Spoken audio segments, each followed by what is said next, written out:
Hi Fools, welcome to Market Checkup, the Motley Fools healthcare-focused investing show. I'm David Williamson and I'm joined by my fellow healthcare analyst, Michael Douglas. Michael, great to have you right alongside me again. Good to be here. We have a jam-packed show for you. We have our stock of the week. It's usually a big mover. It's Intuitive Surgical. Unfortunately, it moved the wrong direction. We also have some coverage of the always popular pot stocks, Obamacare coverage as usual, the biotech bubble, and what we're watching, which is also a very popular small cap biotech going forward. So really a jam-packed show. Let's start with Intuitive Surgical, though, because it's really the most pressing and it has a lot of people concerned. This is a really popular stock around the Fool. They pre-released their earnings and it really wasn't good. Revenue will be down 24% year over year, even after backing out some one-time things based on their exchange program. It's still a 19% revenue decline. You take a look at system sales, they collapsed 60% year over year. It was down to 106 versus 256. Michael, what's your take on Intuitive Surgical? Pretty bad news all around. And I mean, to some extent, a lot of this is due to kind of your big picture problems, right? Hospital uncertainty with Obamacare. You know, they're being very careful with their CapEx strings right now. And I understand that. If there is less bad news, I guess if we can put it that way, I would say it is the follow-on recurring revenue side. So we're looking here at service revenue and instruments and accessories. Instruments and accessories were down 2%. Service revenue was actually up 11%. And these follow-on revenue actually is the majority of Intuitive Surgical's revenue, at least of 2013. It was about 63%. And has been growing faster than the overall revenue as well. So it's been went from, I think, 57% in 2012 to 63% in 2013. Well, and the good news is that's the higher margin version of their business as well. So I think that's strength. You know, I am a little concerned. I know a lot of people think that, okay, system sales, maybe people were slowing down because of the new XI system versus the SI system. But, you know, 60% is a really steep decline. I think you hit the nail on the head about hospitals with, you know, CapEx utilization's been down. The Affordable Care Act is really shifting spending priorities. I think people are a little hesitant to go buy, you know, one of these machines.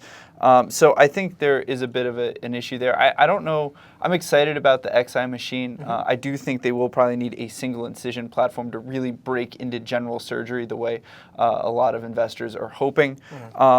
I think everyone will be watching April 22nd, or at least listening to the conference call. That's when earnings are fully released, because, you know, I think a little more color around what's happening with the business will be helpful for investors. I think so too. Well, and long term, and we really like to think about things long term. I mean, I think this is a really powerful business and sort of investing thesis, right? I mean, you've got robotic surgery. I think really may be the future for a lot of hospital systems. So this could be a potential for people who are really bullish on it to buy, or for people who have been less than bullish. Perhaps this is proof of their bearishness. Yeah, and you really are seeing a lot of divergent opinions on what the future for Intuitive holds. So we'll be watching closely here at Fool.com, so stay tuned for more coverage of that, especially after April and on April 22nd. Right. All right, so let's move on to a broader sell-off. Let's go from a specific sell-off, which is Intuitive Surgical, to a broader one that's biotech, right? There's a lot of discussion we've had over, is there a biotech bubble? We saw, 40 IPOs almost last year. It was in the high 30s. We're on pace to crush that this year. So far, even after screening out small cap companies, you still had about a 1 in 5% chance, or a 1 in 5 chance of picking a biotech stock that would have doubled over the last year, which is just really pretty tremendous. Right. But it looks like things have turned south in a hurry, Michael. IBB, which is the iShares NASDAQ Biotechnology Index, it's down about 2.5% today. It's down 15% for the month. Volume is increasing.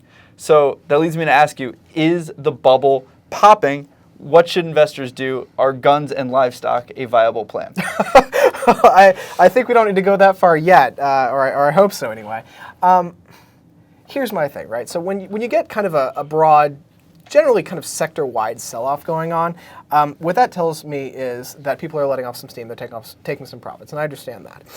I think, though, that fortunately, for sort of longer-term investors, this creates some opportunities because there are some good companies out there that are getting sold off just like everybody else. And I would say, as a good example, Sovaldi. I mean, this is a company that has... You mean Gilead? Gilead. You know, I keep doing that. This is the second time this happened. Gilead. They go hand in hand. Sovaldi, their major hepatitis C drug, of course, is on for a huge run rate this year. Yep. And I mean, peak sales could be as high as 8 or 10 billion, is what we've heard from analysts. They've got a powerful HIV portfolio, which is a really strong revenue driver for them. Also, they're developing what could potentially be a pretty big oncology portfolio. Most recently, their blood cancer drug has got a PDUFA for non-Hodgkin's lymphoma in September, I think, of this year. It's got a breakthrough designation for chronic lymphocytic leukemia. And there are a lot of other drugs that are a little further back, but which could provide some real good potential upside.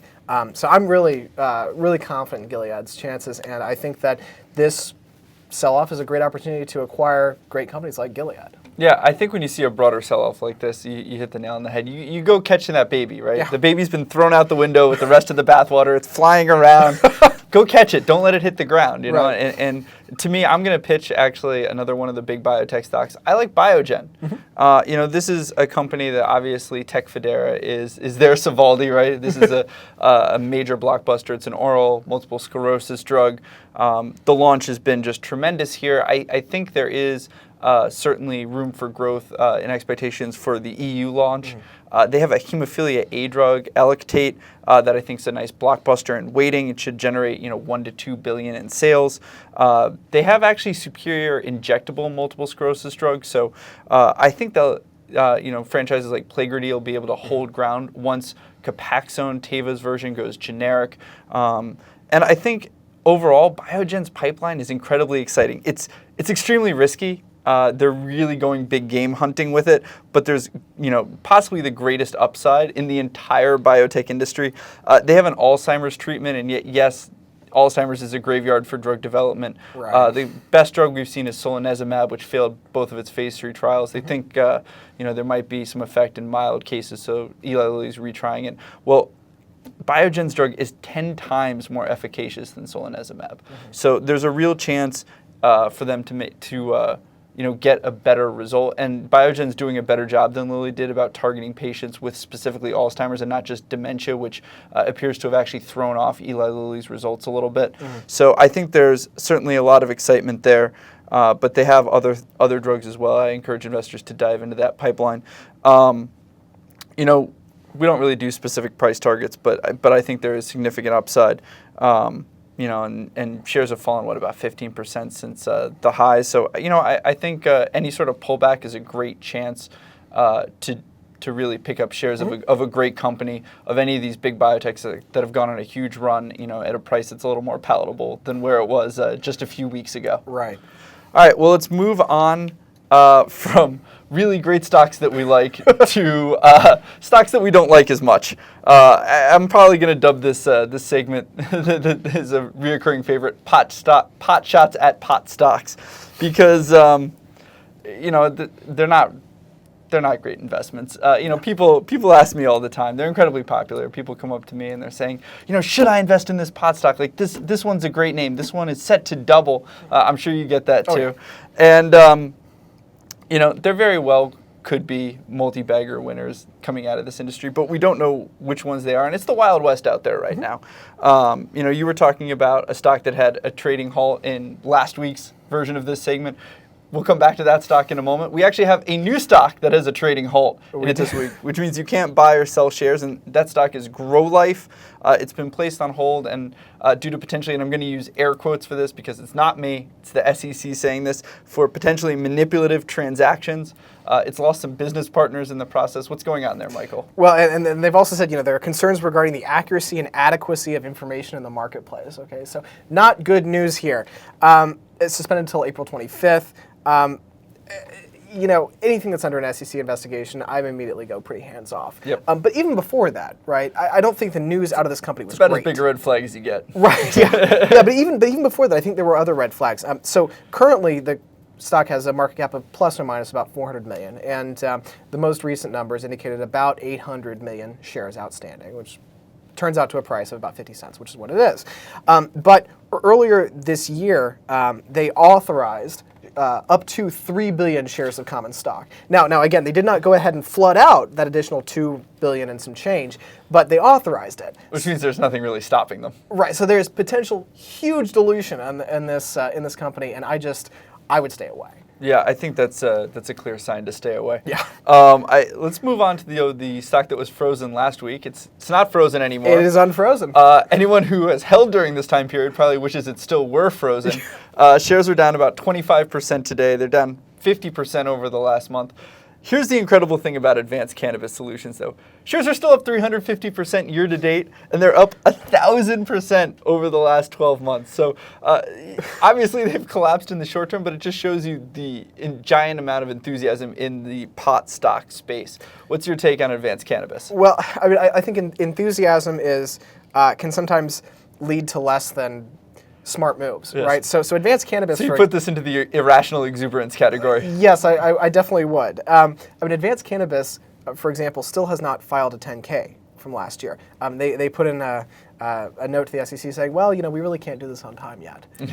Not a good sign here, folks. And there are other pot stocks we've talked about that have had incorrect revenue numbers, yep. have had 10Ks that just were basically empty of information. And so just really a sector I'm not trusting right now. And I want to wait and see long-term if like a really good company kind of appears out of this. I think one will, and that's why I'm urging caution. I mean, when I say it's the Wild West, this is the basic blocking and tackling of running a business, right? Like getting your filings in on time, done correctly, that you don't have to have all these restatements and issues and investigations. And investigations from the SEC, no less, yeah. So why would you invest so early when these companies are still just figuring out the basics of running a business?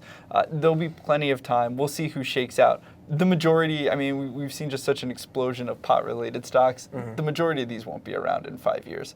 So sit tight, watch the industry. It's certainly exciting. We're going to keep covering it here, but keep your money far, far away, at least for the time being. All right, well, let's move on to, from one of our favorite segments, which is pot stocks, to one of our other favorite segments, Obamacare. Well, and sometimes I feel a little bit like we're the Sovaldi Obamacare pot stock things. That's just kind of what we end up talking about a lot of the time. Hey, that's good television right there, Michael. That's true. All right, so let's cover the Obamacare news. Health and Human Services Secretary Kathleen Sebelius has resigned. She'll be replaced by Sylvia Burwell. I think many thought this was sort of a fait accompli after the botched rollout of healthcare.gov and some of the state exchanges. They had to be taken offline. There was the whole tech surge. But at the end of the day, I feel like the administration should probably be pretty happy with the end result. They avoided additional drama. Kathleen Sebelius got to stay on, and largely she'll probably be remembered as a success because it came out also during this conference that enrollment is now at 7.5 million. I don't think anyone even 2 weeks ago would have put that number even in the remote ballpark of the possible. Yeah. Do you have any take on that? Well, I mean, it's 7.5 million. We both missed it. I think just about everybody missed it. I don't feel too bad about that. No, not at all. But this is one of those things where, I look at a stock like WellPoint that really bet pretty big on Obamacare, and I've got to think this is good news for them. I've got to think that a lot of those people enrolled in Blue Cross Blue Shield plans with WellPoint, and I've got to think that is going to help earnings for the company, especially since they are the only insurer, to my knowledge at least, that had identified that they planned and expected to actually make money. Even when things were looking grim, and sort of a good snapshot of when things were looking grim. And I think this is some of the data that we saw scare Aetna CEO Mark Bertolini.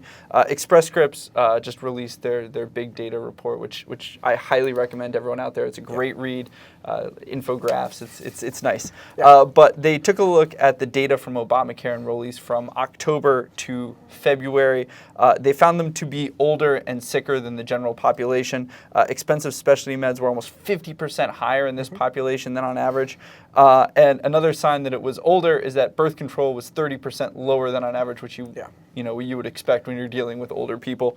I don't think it's too controversial to say that. But so, Michael, were you surprised by this data that the enrollees were older and sicker? Not terribly, right? Because we expected to some extent, that for our very first enrollees to be people who had pre-existing conditions or who had big problems, basically getting insurance previously, and were going to be sicker than the overall population. Who were dying essentially for coverage. I mean, they were trying to get treated. Yeah. It was mentioned that HIV medicines were actually one of the ones that were most frequently used here. That there was a big surge in. So these are the type of people who were denied coverage before.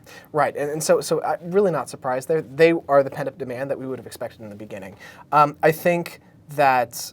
So two things. First off, we're expecting our younger people to have generally enrolled later on. And so I think as more Express Scripts data comes out over people's utilization in March, in April, in May, in June, when all of these plans have finally finished enrolling, mostly finished enrolling, when people have finally started utilizing them, especially younger people who maybe don't go to the doctor as often, I think we'll see that go ahead and drop down some. The other point I'd like to make, though, and I think insurance investors should really keep an eye on this, that increased use of specialty medicine did not actually cost the insurers necessarily more money. So one of the things that the Express Scripts data noted was that health insurers were actually paying 35% less per member for these plans because of increased cost sharing and basically because these people were paying more of it out of pocket themselves. Therefore, this is not something, even though these were sicker people, this is not something that necessarily is bad for insurer profits. Yeah, it's not the insurer apocalypse. That's why you have to look past the headlines and watch Michael and myself. I'll give you most of the credit for that one. I appreciate that. I think when you talk about the population too, that surge at the end, I mean, going from about 5 million to 7.5 million in the blink of an eye. Yeah. Those are going to be generally younger, healthier people. I think this population is going to look actually a lot better than a lot of people were thinking, even just a month or so ago. So I think actually probably good news for insurers all around. As far as this goes, but we'll continue to watch Obamacare, and I'm excited to see what sort of the final open enrollment report looks like, and learning a little bit more about who did in fact sign up. Yeah. So we'll be watching for that, but we'll also be watching Biotech Sarepta. Now, Sarepta is the maker of the experimental Duchenne muscular dystrophy drug eteplirsen. It recently met with the FDA last month to discuss a path forward for their drug. Now, the FDA, is deciding right now what to do with eteplirsen. There are parents of children with muscular dystrophy who are pleading with the FDA to just allow accelerated approval based on Sarepta's results. But the problems here with Sarepta are twofold, and I'd like you to address them. One is the size of the phase 2 trial, and the other to me is that GlaxoSmithKline and Prosensa had a competing drug, and it failed a phase 3 trial. So I think that's sort of what's making the FDA a little cautious. What's your take on those? Well, so on the one hand, yes, I mean, it was a very small phase 2 trial. And so, I mean, that's an issue. Of course, at the same time, it was safe and well tolerated within that small phase 2 trial. Because the prognosis for Duchenne muscular dystrophy is so poor, I think that's something that's got to have the FDA thinking pretty hard that, there is some efficacy data here. It's not sufficient to be necessarily really determinative right now. We know it's not making things worse for people. Yeah. There's no other treatment out there for this disease. Right, exactly. So we've got an unmet need in a pretty relatively rare, 1 in 3,500 boys. Yeah. Condition. I mean, one of the things that the parents who have been writing to the FDA have been requesting is, immediately get a phase 3 trial going. Yeah. So that, we can at least get some clinical help for these people. Yeah. And that makes sense to me, at least.